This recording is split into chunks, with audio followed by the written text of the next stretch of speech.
Hi, I'm Brett, and this is how to make a funnel cake. To start off, you'll need to gather all of your ingredients.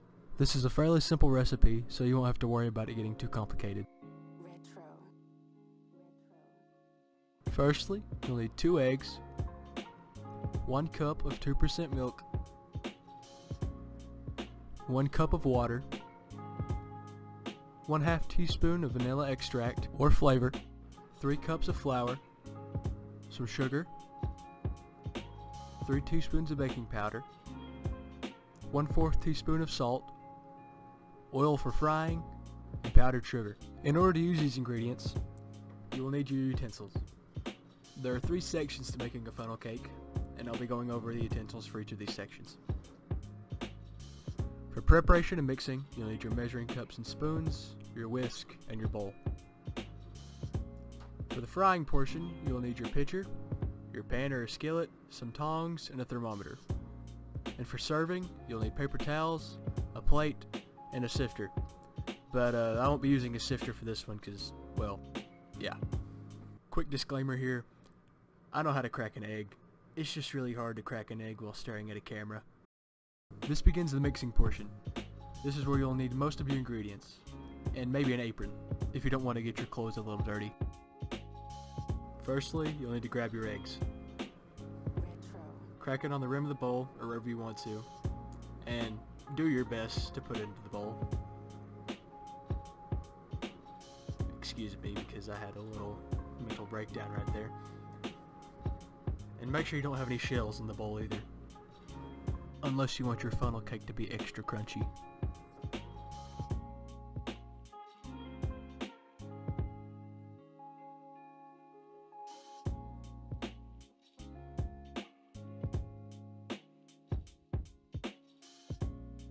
Before you start putting in your other ingredients, make sure you whisk your eggs until they're about an even mixture.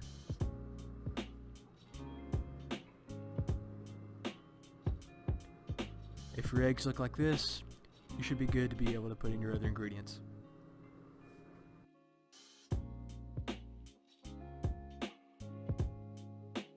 Now grab your cup of milk and pour it into the bowl.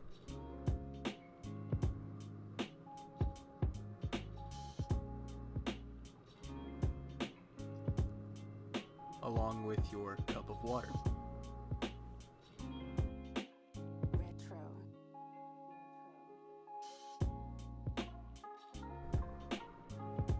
Now grab your measuring spoons and select the 1/2 teaspoon.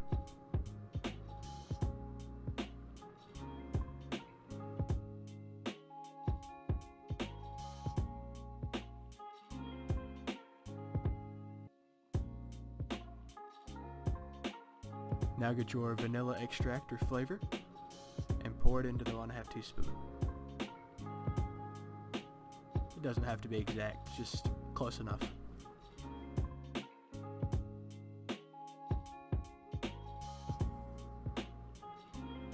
Now, get your measuring cups.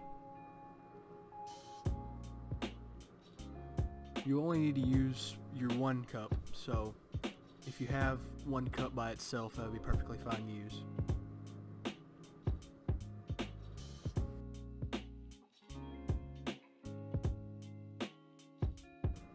Now get your flour,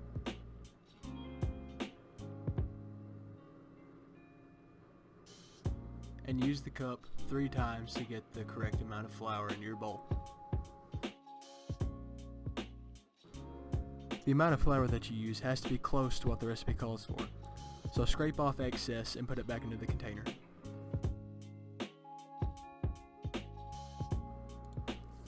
After you've added your flour, you'll now need to add your sugar.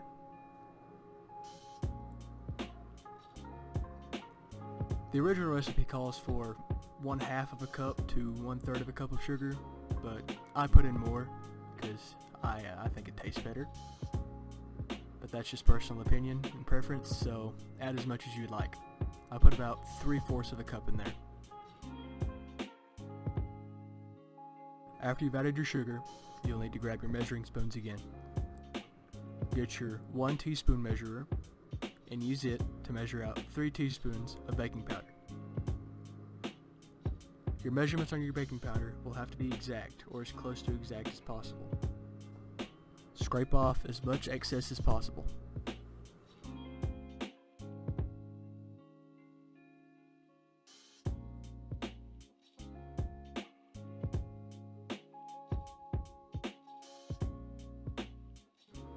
You'll now need to use your 1/4 teaspoon to measure out your amount of salt. You will only need 1/4 of a teaspoon of salt.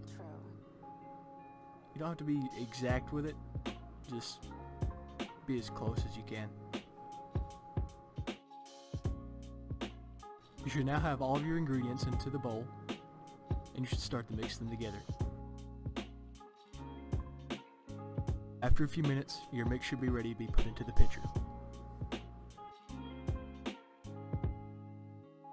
Your batter pitcher, which isn't necessary but is very handy to use whenever making a funnel cake, can now be filled. Get the bowl and carefully pour the batter into the batter pitcher.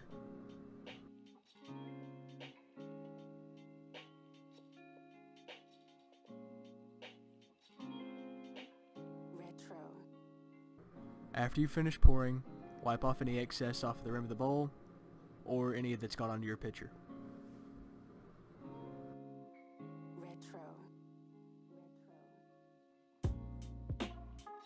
You should now be ready to pour.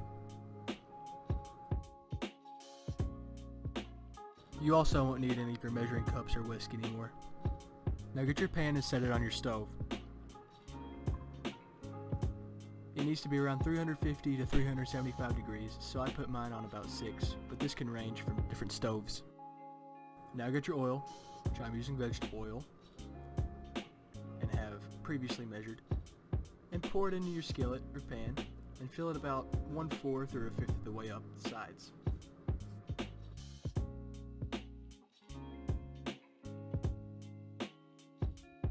You will now need your thermometer. Place it in your skillet and wait for it to get hot. This is where oil can start to pop up on you, so adjust accordingly.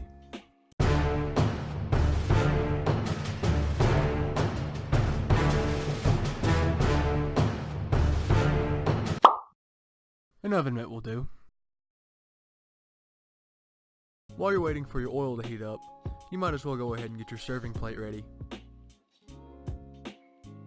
All you need is 3 or 4 paper towels. Just fold them up and put it on your plate so it'll soak up all the extra oil, and you're good to go. After the oil has reached the correct temperature, about 350 to 375 degrees, you'll be ready to start pouring. Start out with a circular motion. Be sure you reconnect the batter with its beginning point to ensure that there are no loose ends hanging off the funnel cake. After pouring in the circular motion for a few times, make sure you go back and forth in between the different sides of the funnel cake to fill up the middle of it. After you're done pouring, let the excess batter drip off the end of the pitcher, and now let it fry.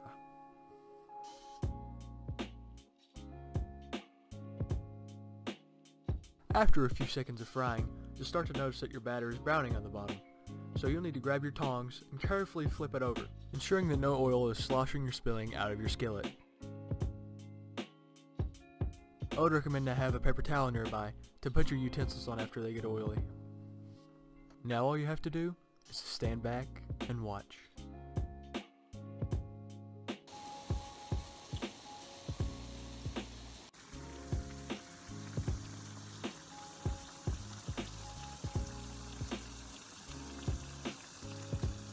Once you believe the funnel cake is done frying, you want to pick it up and let it drain off the excess oil. You may want to shake it a little bit to help get the excess oil off. After this, you're ready to put it on your plate and start to put your toppings on it.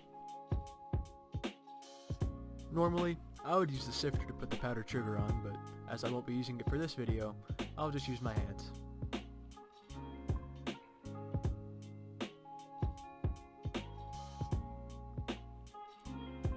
Just get your preferred amount of sugar and start to sprinkle it on the top. After this, your funnel cake is done.